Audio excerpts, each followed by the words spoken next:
Good morning बच्चों, मैं BL Agarwal आज आपको इस लेक्चर में कैश फ्लो स्टेटमेंट का first activity cash flow from operating activities का प्रॉब्लम डिस्कस करके समझाने का कोशिश करूँगा।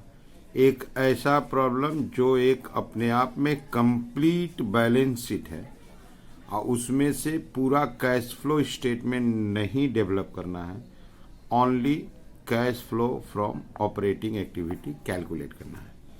ये देखिए आपके सामने एक प्रॉब्लम रख दी है। From the following balance sheet of Bhushan steel limited calculate cash flow from operating activities. Balance sheet में देखिए शेयर कैपिटल है, प्रीवियस ईयर में 9 लाख था, अभी 10 लाख हो गया। ऑपरेटिंग एक्टिविटी में हम लोग को ये रिजर्व एंड सरप्लस यूज में आएगा। इसका नोट्स टू अकाउंट देखेंगे तब पता चलेगा करेंट ईयर का प्रॉफिट जनरल रिजर्व के बारे में।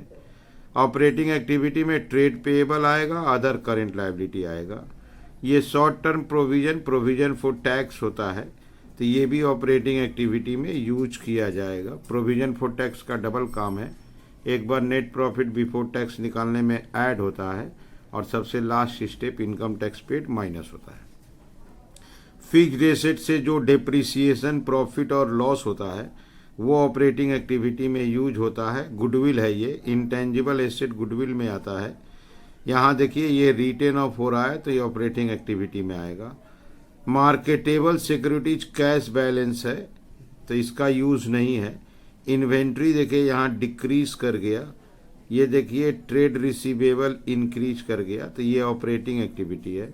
तो बैलेंस शीट में reserve surplus, current liability, current assets, intangible assets, ऐसे कौन कौन सा ऑपरेटिंग एक्टिविटी में यूज होगा उसको रीड कर दिए। ठीक है, नोट्स टू अकाउंट की तरफ चलते हैं। ये देखिए नोट्स टू अकाउंट में शेयर कैपिटल 6 लाख से 8 लाख हुआ। प्रीफरेंस देखिए 3 से 2 लाख हुआ। यहाँ पे 12% प्रीफरेंस शेयर कैपिटल है तो इसका अगर डिविडेंड कैलकुलेट करेंगे तो वो ऑपरेटिंग एक्टिविटी में आ जाएगा। ठीक है, डेट देखेंगे उसके बाद डिविडेंड कैलकुलेट कर लेंगे। ये देखिए सरप्लस अकाउंट 60,000 से 96 हुआ। प्रॉफिट ड्यूरिंग द ईयर आपका 36 हुआ। यहाँ जनरल रिजर्व देखिए 80 से 140 हुआ, 60,000 ट्रांसफर टू जनरल रिजर्व हुआ। ये ट्रेड पेएबल का क्लासिफिकेशन है, ये ऑपरेटिंग एक्टिविटी CACL में यूज किया जाएगा। अदर करेंट लायबिलिटी में आउटस्टैंडिंग था, डिक्रीज हुआ है, ऑपरेटिंग एक्टिविटी में आएगा। यहाँ प्रोविजन फॉर टैक्स अकाउंट बना देंगे। प्रोविजन फॉर टैक्स 80,000 और 1 लाख। फिक्स्ड एसेट टेंजिबल में यहाँ देखिए 316 था, लैंड एंड बिल्डिंग 240 हो गया, तो इसको अगर हम डेप्रिसिएशन एज्यूम कर लेंगे तो ऑपरेटिंग एक्टिविटी में आएगा। प्लांट देखिए यहाँ बढ़ गया तो प्लांट परचेज हुआ, ये ऑपरेटिंग एक्टिविटी में नहीं आएगा। गुडविल रिटेन ऑफ है operating activity. Propose dividend on equity share, पिछला साल का ये डिविडेंड है, ऑपरेटिंग एक्टिविटी में ऐड किया जाएगा। ठीक है, तो ये हो गया आपका बैलेंस शीट। कोई एडिशनल इंफॉर्मेशन नहीं है। इस पूरे बैलेंस शीट से हम लोग को ऑपरेटिंग एक्टिविटी डेवलप करना है, इंटेंजिबल रिटेन ऑफ डिविडेंड। ठीक है, चलिए देखते हैं कैसे सोल्व होगा। ओके, ये रख दिया आपके सामने format, computation of cash flow from operating activity. सबसे पहले वर्किंग करेंगे computation of net profit before tax, profit during the year. आपका सरप्लस अकाउंट का डिफरेंस लेंगे, closing minus opening, that is 18 का सरप्लस अकाउंट 96,000 था, प्रीवियस ईयर का 60,000, तो ये हो गया आपका 36,000। इसमें ऐड होगा proposed equity dividend. Proposed equity dividend आपका 18 का था 80,000 और 17 का था प्रीवियस ईयर 60,000, तो प्रीवियस ईयर का लेंगे, ईयर आपको मेंशन कर देते हैं 17। प्रीफरेंस डिविडेंड के लिए प्रीफरेंस शेयर कैपिटल आपका 3 लाख रुपया था और ईयर एंड में 2 लाख रुपया हो गया। तो अब इसको अगर हम एज्यूम कर लेते हैं कि रिडेम्पशन जो था वो ईयर एंड में हुआ है, तो हम जो 3 लाख ओपनिंग बैलेंस है उसके ऊपर 12% कैलकुलेट कर लेंगे 36,000। प्रोविजन फॉर टैक्स लेंगे। प्रोविजन फॉर टैक्स के लिए एडिशनल इंफॉर्मेशन कुछ है नहीं, तो करेंट ईयर का प्रोविजन फॉर टैक्स आपका 1 लाख रुपया है, तो करेंट ईयर वाला 1 लाख रुपया टैक्स ले लेंगे। अब प्रीवियस ईयर वाला पेड के रूप में ट्रीट कर लेंगे। ट्रांसफर टू जनरल रिजर्व 80 से 140 हो गया, 60,000 हो गया। ट्रांसफर टू जनरल रिजर्व 80 से 140 दैट इज 60,000 हो गया। तो ऐसे करके ये 4 आइटम आया, इसको प्लस कर देंगे तो ये हम लोग का हो जाएगा नेट प्रॉफिट बिफोर टैक्स। ये आ गया आपका 292,000। फिर से आप देख लो, सरप्लस अकाउंट वो क्लोजिंग माइनस ओपनिंग की 36 आ गया। परपोज इक्विटी डिविडेंड पिछला साल का लिए, प्रीफरेंस डिविडेंड ले लिए, provision for tax current year का लिए। ट्रांसफर टू जनरल रिजर्व 60,000 था, हो गया 292। ये ऑपरेटिंग एक्टिविटी स्टार्ट करने के लिए हमको चाहिए net profit before tax. Net profit before tax ये आ गया 292। एडजस्टमेंट फॉर नॉन ऑपरेटिंग या कैश आइटम्स, इसमें टेंजिबल फिक्स्ड एसेट का डेप्रिसिएशन आएगा। Depreciation on land and building. Land and building का वैल्यू डिक्रीज कर गया है, 316 से 240 हो गया है, तो डिक्रीज को हम डेप्रिसिएशन एज्यूम कर लिए। गुडविल रिटेन ऑफ आएगा।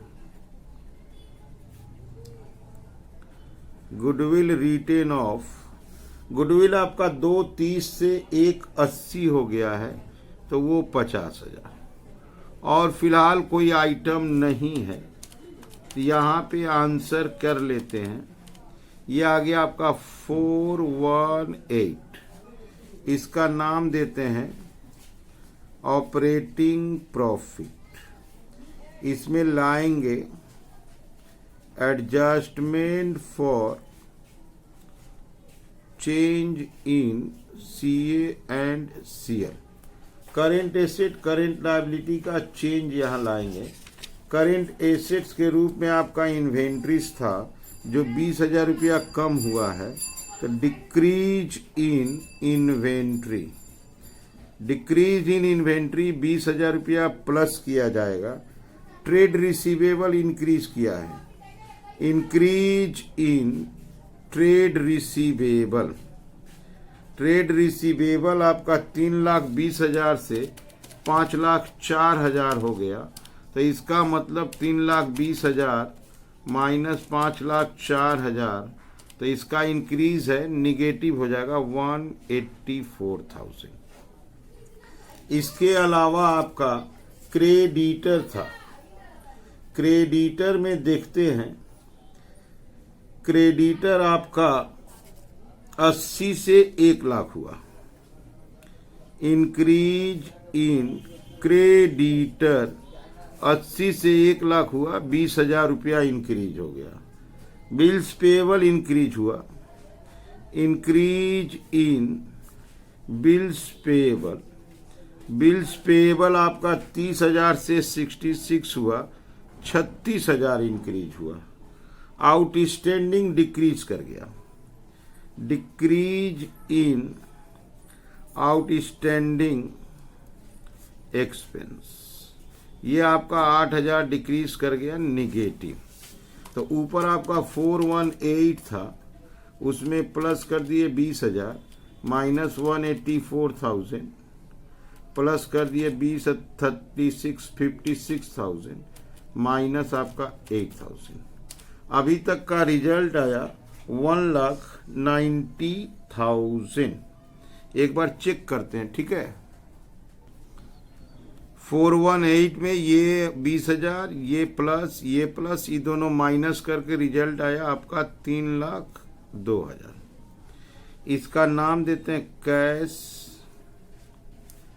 Generated from operation. इसमें से लेस हो जाएगा इनकम टैक्स पेड। वो जो अर्लियर ईयर का प्रोविजन फॉर टैक्स था उसको पेड मान लिया जाएगा, उसको माइनस कर देंगे आपका 80,000, रिजल्ट आ जाएगा 222,000। इसका नाम हो जाएगा नेट कैश फ्लो फ्रॉम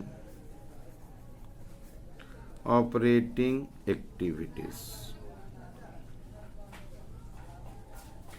ये हो गया आपका cash flow from operating activities. ठीक है, तो सबसे इंपॉर्टेंट चीज पहले देखो आप लोग, नेट प्रॉफिट बिफोर टैक्स निकालना पड़ता है। ये नेट प्रॉफिट बिफोर टैक्स निकाल लिए 292।